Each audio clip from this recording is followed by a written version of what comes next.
Hey guys, welcome back to my channel Noreen's Bistro at Home. Assalamu alaikum.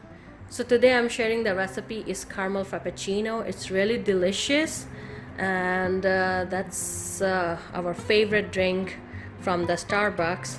So I'm gonna make it and show it to you. I'm gonna tell you their ingredients. It's really simple.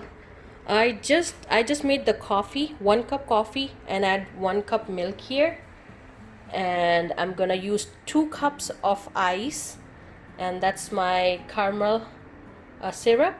And at the end we need our whipped cream. So let's get started.